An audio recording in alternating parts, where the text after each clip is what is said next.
Buenas tardes a todos.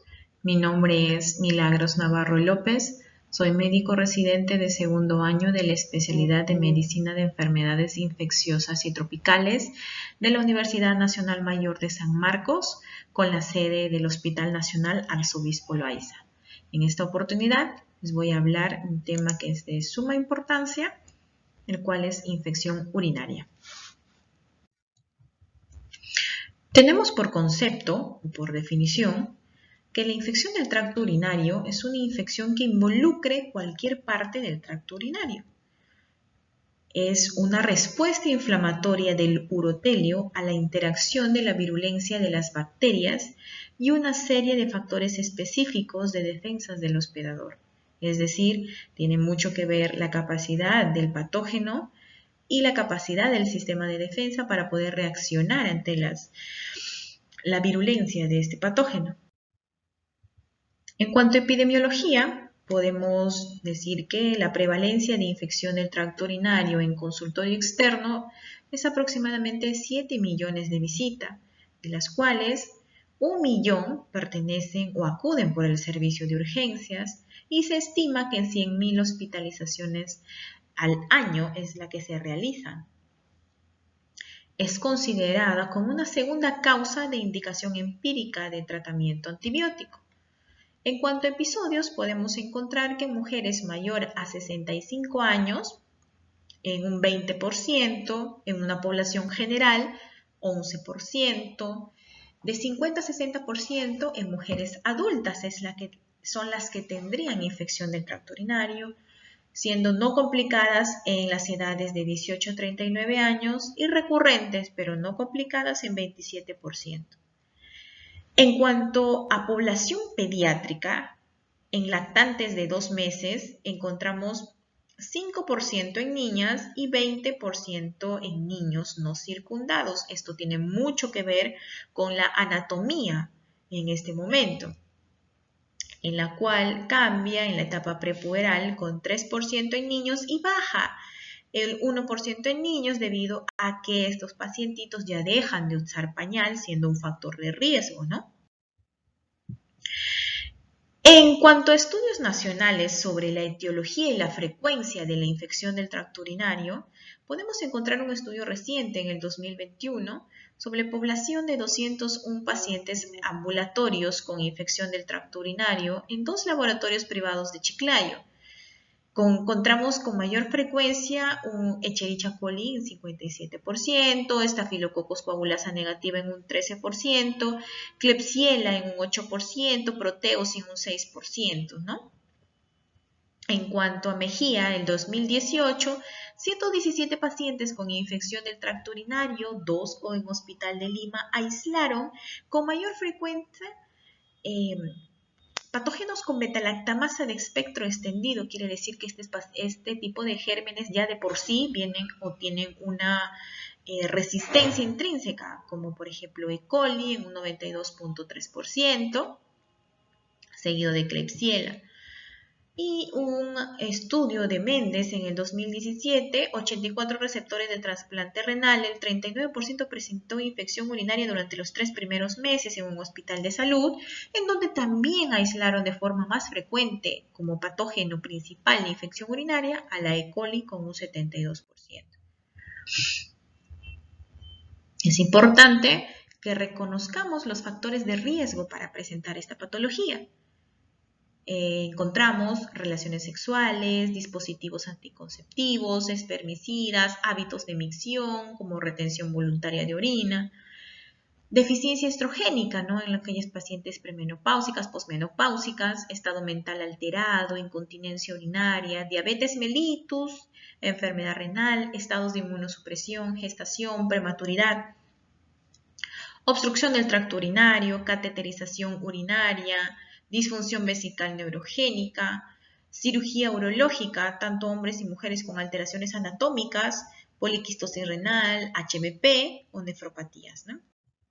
Pero también debemos reconocer cuáles son los factores de riesgo para una infección por E. coli, por este germen frecuentemente aislado en estudios últimos y evidencias recientes, ¿no? que ya tienen productor de beta-lactamasas de espectro extendido, que quiere decir que por sí ya presentan un cierto tipo de resistencia al beta-lactámicos. Entonces, dentro de infección comunitaria podemos encontrar a pacientes mayor de edad, diabetes mellitus, infecciones urinarias de repetición, sonda urinaria, viaje reciente a zonas de alta prevalencia, uso reciente de aminopenicilinas o cefalosporinas o quinolonas. En infección nosocomial, mayor duración de ingreso, sonda urinaria o uso reciente de quinolonas, ¿no? Ahora, en cuanto a etiología, como ya hemos hablado, la etiología más frecuente, el germen aislado con mayor frecuencia en los urocultivos, son la E. coli, que oscila en un 73 a un 90%. Pero también existen otro tipo de patógenos. Por ejemplo, podemos encontrar Proteus klebsiella en un 10% en pacientes ancianos que presentan litiasis o sonda vesical. Encontramos en pacientes, mujeres sexualmente activas en un 10 a 15% estafilococos.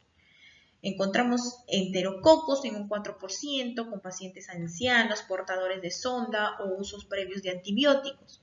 Encontramos Streptococcus agalactiae en pacientes y mujeres embarazadas, Pseudomonas aeruginosa en un 2%, Staphylococcus aureus en pacientes portadores de sonda, Corynebacterium en pacientes con patología urológica. Podemos encontrar también hongos como cándida en pacientes con instrumentación, diabetes mellitus o pacientes portadores de larga data con sonda Foley, ¿no? Ahora, en cuanto a fisiopatología, es importante recordar que las infecciones de la vía urinaria van a resultar de la interacción entre el uropatógeno y el huésped. Entonces, los factores de virulencia de las bacterias, el tamaño del inóculo, el déficit de mecanismos de defensa del huésped se encuentran dentro de los factores más importantes. Encontramos en anormalidades estructurales y anatómicas, ¿no? Divertículos, cálculos, HBP, en anormalidades funcionales, por ejemplo, vejiga neurogénica, fármacos, en instrumentación o cuerpo extraño como cateterización, citoscopía, ¿no? Todas estas conllevan una estasis urinaria, haciendo o produciendo que las bacterias asciendan por la uretra, ¿no? Las rutas de la infección pueden ser ascendente, hematógena o linfática, ¿no? La mayoría de las bacterias entran en el tracto urinario desde el reservorio intestinal a través del ascenso por la uretra hacia la vejiga. Entonces, la adherencia de estos patógenos a la mucosa del urotelio van a jugar un papel muy importante, ¿no? Como que hay factores que predisponen como contaminación significativa de la zona del periné por mala higiene, ¿no? Por las heces, mujeres que usan agentes espermicidas y pacientes que son que utilizan o que son portadores de catéteres permanentes o intermitentes, ¿no? Entonces, todo esto conlleva a una infección del tracto urinario.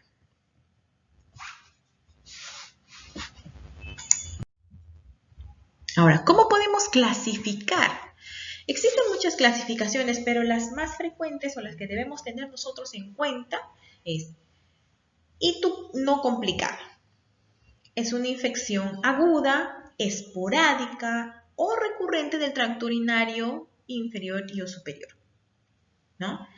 Que conlleva a, ¿qué es lo que significa ITU complicada? Es aquella infección mencionada anteriormente, pero con aquellos pacientes que tengan mayor probabilidad de alguna u otra forma tengan un curso complicado. Por decir, todos los hombres, gestantes, pacientes con alteraciones anatómicas o funcionales relevantes del tracto urinario, uso de catéter urinario permanente, enfermedades renales, inmunocomprometido, concomitante.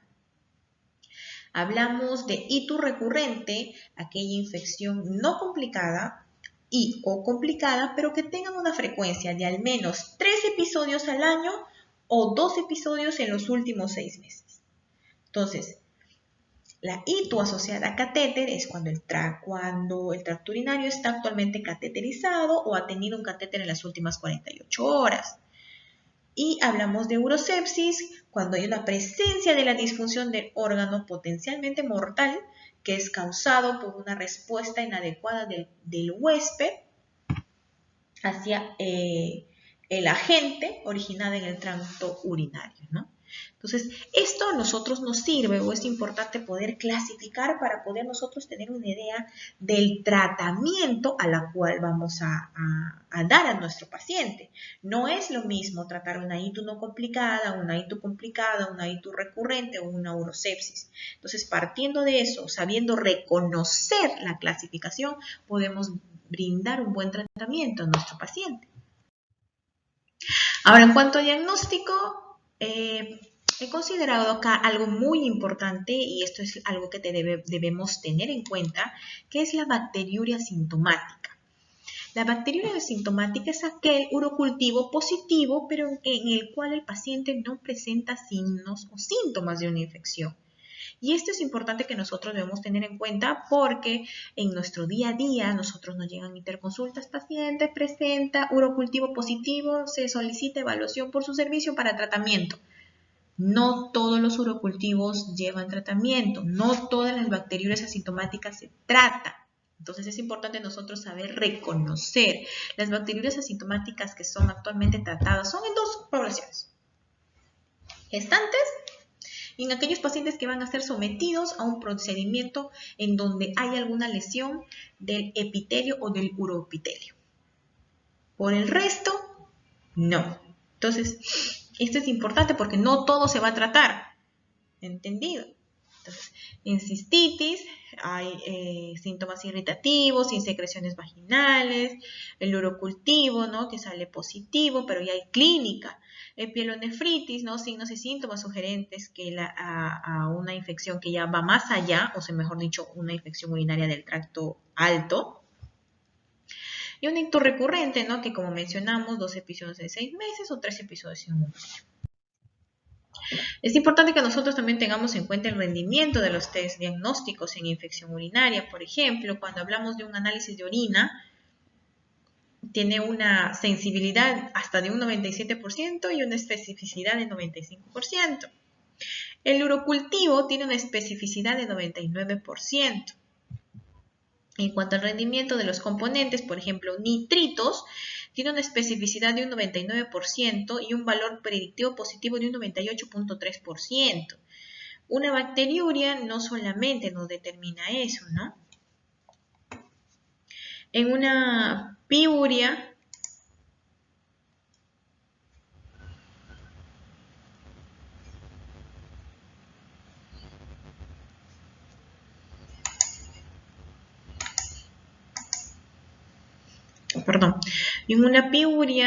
entre un 80 y 95% de sensibilidad.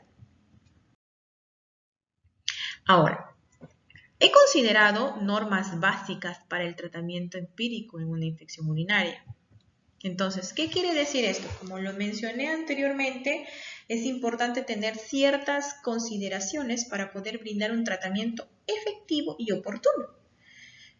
Principal, diferenciar una ITU no complicada versus una complicada. Es fundamental para iniciar el tratamiento. Es importante poder tener en cuenta cubrir los gérmenes más habituales, es decir, como los estudios que les he mencionado, la epidemiología indica que el germen más habitual es una E. coli. Entonces, cuando viene un paciente con infección urinaria, nosotros ya podemos presumir que debemos cubrir ese patógeno. Es importante, que ya lo voy a mencionar más adelante, las preferencias de pautas cortas. El objetivo es curar la infección urinaria y evitar recurrencias. Si hablamos de un paciente que viene con un urocultivo positivo, nosotros no vamos a erradicar ese germen. Al contrario, lo que vamos a hacer es curar la clínica o sintomatología del paciente. Tener en cuenta el mapa de resistencia de la zona, es decir, ciertos medicamentos que debemos utilizar teniendo en cuenta que no son resistentes en nuestro mapa microbiológico. No usar fármacos si la resistencia supera el 20%. Y esto quiero hacer un hincapié porque los estudios y las evidencias mencionan que las quinolonas ya no están dentro de nuestro tratamiento empírico, puesto que ya superan el 20% de resistencia. Y aparte, nuestras quinolonas y fluoroquinolonas son utilizados en nuestro país endémico de tuberculosis, son utilizados como terapia de segunda línea, entonces no podemos utilizarlo libremente, ¿no? Hay que tratar de preservar este tipo de medicamentos para ser utilizados en algún momento, ¿no? Ahora, en cuanto a manejo, para cistitis, ¿no? Ahora, como ya hemos mencionado, la clínica, ¿en qué momento utilizamos un urocultivo?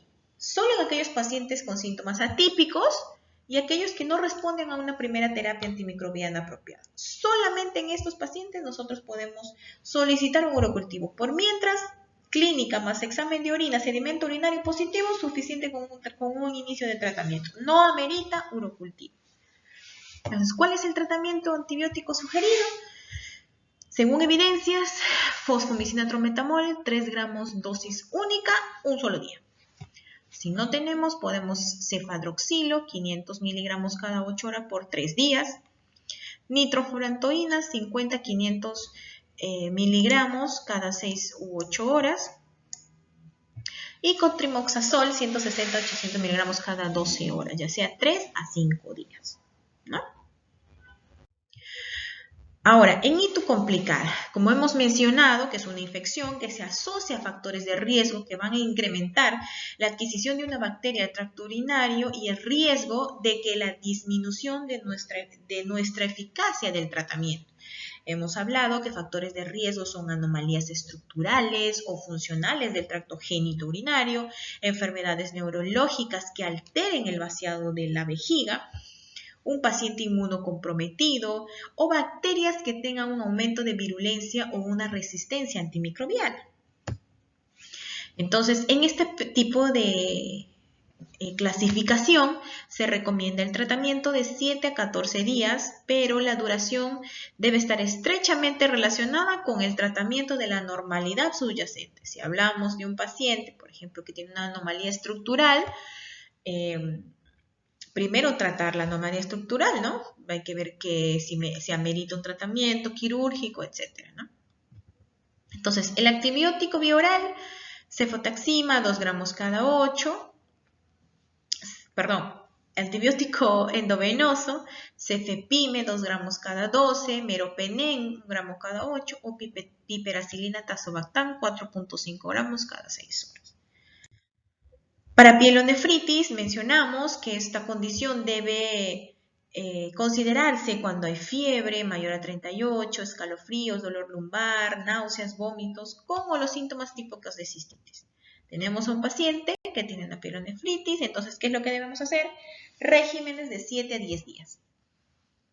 Como mencioné, el uso de quinolonas debe estar contraindicado y si la tasa de resistencia antibiótica local es superior, mucho peor. Entonces, pero en el caso de que sea sumamente necesario, podemos considerar levofloxacino 750 cada 24 o cotrimoxazol 160 cada 12 horas, ¿no? Igual, 7 a 10 días. Pero también tenemos en antibióticos endovenosos, hablamos de pacientes que tal vez presenten fiebre persistente o por las náuseas, por los vómitos o por la deshidratación no toleren la vía oral, pasamos a una terapia endovenosa, ya sea con cefotaxima, ceftriaxona, cefepime o pipetazo. Y una ITU recurrente, como mencionamos, son aquellos episodios en los que son a repetición, 3 episodios en un año o 2 episodios en 6 meses. En mujeres jóvenes o premenopáusicas, son las relaciones sexuales, el uso de espermicida, nueva pareja sexual, madre con antecedentes de infecciones urinarias o historias de hito en la infancia, mujeres posmenopáusicas y ancianas de tener historias de itus anteriormente, vaginitis atrófica, ¿no? Relacionado con la deficiencia de estrógenos, prolapsos, aumento de volumen postmiccional, cateterismo urinario, etc., ¿no? Entonces, aquí evidencias mencionan que se recomienda la profilaxis continua antimicrobiana en dosis bajas e incluso mencionan profilaxis postcoital que pueden ser administrados también en dosis bajas durante largos periodos, entre 6 a 6 meses, ¿no? Ahora, ¿qué se recomienda?